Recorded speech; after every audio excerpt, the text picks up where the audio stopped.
Hi అండి, welcome to Priya kitchen. మీరంతా ఎలా ఉన్నారు? నేను చాలా బాగున్నాను. ఇంకా నేను చాలా గ్యాప్ తర్వాత మళ్ళీ వీడియో చేస్తున్నాను, ఎందుకంటే కొంచెం సిక్ అయ్యాను ఈ మధ్యలో. అందుకని నేను వీడియోస్ మధ్యలో పెట్టట్లేదు. ఇప్పుడు నేను సగ్గుబియ్యం పరిపిండితో వడియాలు ఏ విధంగా పట్టాలో చూపిస్తాను. ముందు గిన్నె కళాయి పెట్టుకున్నాను, స్టవ్ వెలిగించానండి. వాటర్ పోస్తున్నాను. ఇప్పుడు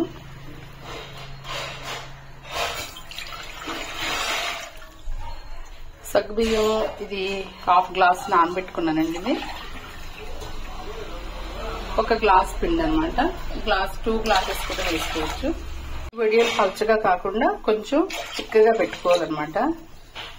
జంతికల షేప్ లో మనకి ఏ షేప్ కావాలంటే ఆ షేప్ లో చేసుకుని పెట్టుకోవచ్చు. దానికోసం అనమాట ఈ కొలతలు. 4 గ్లాసెస్ వాటర్ పోసానండి. హాఫ్ గ్లాస్ సగ్గుబియ్యం తీసుకున్నాను.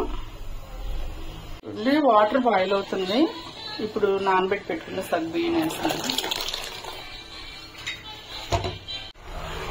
సగ్గుబియ్యం కొంచెం బాయిల్ అయిన తర్వాత అప్పుడు పిండి మనం వేసుకోవాలండి. ఇది కొంచెం ఇలా ఉడకాలి బాగా. చూడండి, ఇలా బాయిల్ అవుతున్నాయి. ఇది కొంచెం ట్రాన్స్పరెంట్ గా వచ్చేసేయాలన్నమాట. సమ్మర్ అనేటప్పటికి నేను పిండి వడియాలు, గుమ్మడికాయ వడియాలు, పచ్చళ్ళు చాలా ఇంట్రెస్ట్ అండి. చేయటం ఎంత ఇంట్రెస్ట్, వండి పెట్టడం కూడా అంతే ఇంట్రెస్ట్ నాకు. అలాగే పీకిల్స్ అయ్యి పెట్టిన వడియాలు పెట్టిన ఎవరన్నా చుట్టాలు ఫ్రెండ్స్ వస్తే వాళ్ళని మళ్ళీ ప్యాక్ చేసి ఇవ్వటం, అందులో చాలా సాటిస్ఫాక్షన్ ఉంటుందండి. నాకు చాలా హ్యాపీ అనిపిస్తుంది. ఎంత శ్రమపడైతే పడతామో వాళ్ళు తినేటప్పుడు, వాళ్ళకి మనం ప్యాక్ చేసి ఇచ్చేటప్పుడు అసలు నా హ్యాపీనెస్ వేరుగా ఉంటుందండి. శ్రమనంతా నేను మర్చిపోతాను. చాలా హ్యాపీ అనిపిస్తుంది నాకు.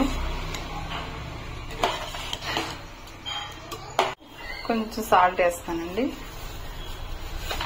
ఇప్పుడు సగ్గుబియ్యంతో వరిపిండితోనే కాదు, మనం రాగి పిండితో కూడా వడియాలు పట్టుకోవచ్చు అండి. రాగి పిండితో పట్టుకోవచ్చు, లేకపోతే మన ఇది ఉప్మా రవ్వ, సూజీ రవ్వ అంటాం కదండి, సూజీ రవ్వతో కూడా వడియాలు పట్టుకోవచ్చు. అవి పలచగానే పట్టుకోవచ్చు, లేకపోతే జంతికల షేప్ లో కూడా గట్టిగా పిండి ఉక్కబెట్టేసి దాంతో కూడా పట్టుకోవచ్చు అనమాట. ఇవి సగ్గుబియ్యం నానబెట్టి ఇలా ఉడకబెడతాం కదండి, అలా కాకుండా ఇది మిక్సీ పట్టేసుకుని వేసుకుంటే చాలా తొందరగా అయిపోద్ది. టైం చాలా మనకి సేవ్ అవుతుంది అనమాట. నేనైతే ఇలా సగ్గుబియ్యం లాగే ఉడకబెడుతున్నాను. తీరుబడిగా చేస్తూ ఉంటానండి నేను ఇలాంటి పనులు. చాలా ఇంట్రెస్ట్ అనమాట. టైం లేని వాళ్ళు, డ్యూటీకి వెళ్ళిపోయే వాళ్ళు మధ్యాహ్నం ఎండలోనే పట్టుకోవాలి, ఉదయమే పట్టుకోవాలి అని ఏం లేదండి. ఇది ఈవినింగ్ టైం కూడా మనం ఫ్యాన్ గాలి కింద కూడా ఆరిపోతాయి.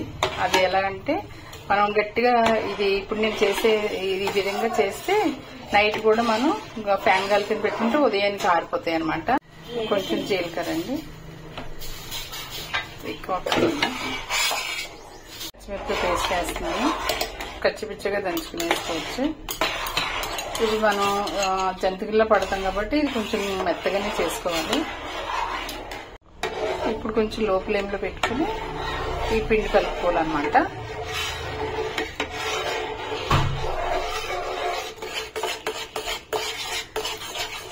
చూడండి, సగ్గుబియ్యం హాఫ్ గ్లాస్ సగ్గుబియ్యం అనమాట. అంటే నానబెట్టాను ఒక గ్లాస్ వాటర్తో. తర్వాత ఇందులో 4.5 గ్లాసెస్ వాటర్ పోసాను. ఇది 2 గ్లాసుల పిండికండి. కరెక్ట్గా ఇలా సరిపోయింది. బాగా కలుపుకుని ఒక 5 నిమిషాలు ఇలాగా కుక్ అయిన తర్వాత దీన్ని ఇలా ముద్ద చేసుకుని కొంచెం చల్లారే వరకు ఉంచుకోవాలి. ఉంచిన తర్వాత మనం జంతికలు పట్టుకునే దాంతో ఒక జంతికల్లాగా మనం మన పెద్ద కావాలి పెద్ద, చిన్న కావాలి సింగిల్ లేయర్ అలా మనం వడియాలు పట్టుకోవటమేనండి. తర్వాత వీడియో నెక్స్ట్ చూద్దాం. చూడండి, ఇప్పుడు ఎంత కుక్ అయిపోయింది. ఇప్పుడు వడియాలు పట్టడానికి తీసుకొచ్చామండి పైకి. దీన్ని ఇలా కొంచెం వాటర్తో చేయాలనుకుని ఇది జంతికల్లాగేనండి. ఇలా ముద్ద చేసుకుని జంతికల్లాగా వేసేయచ్చు. మనం ఇంట్లో కూడా ఆరబెట్టే ఫ్యాన్ గాలి కూడా ఆరిపోతాయి. చూడండి, మా మనవడు కూడా నాకు హెల్ప్ వచ్చాడు. మా మనవడు నేను కలిసి పెడుతున్నాం అనమాట. ఈయనకి మనం తినే కంటే ముందు ఎక్కువ ఈయన స్నాక్స్ బాగా ఉపయోగపడతాయి. ఇవి పిండి వడియాలు అంటారనమాట. ఇవి నీకు పెడతాను, వేపేసి పెడతాను అనమాట. ఓకేనా?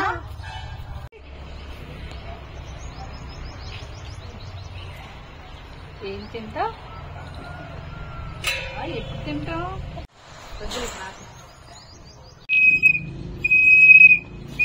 ఇవ్వండి ఈ సగ్గుబియ్యంతో చేసినవి. ఈవినింగ్ కి చాలా మటుకు ఆరిపోతాయండి. మరి మీరు ఈ విధంగా ట్రై చేయండి, ఈ విధంగా చేసుకుని తినండి, ఎంజాయ్ చేయండి. మరి కొత్తగా చూస్తున్నట్టు నా ఛానల్ని సబ్స్క్రైబ్ చేయండి, లైక్ చేయండి, షేర్ చేయండి. మరి నా ఛానల్ని సపోర్ట్ చేయండి.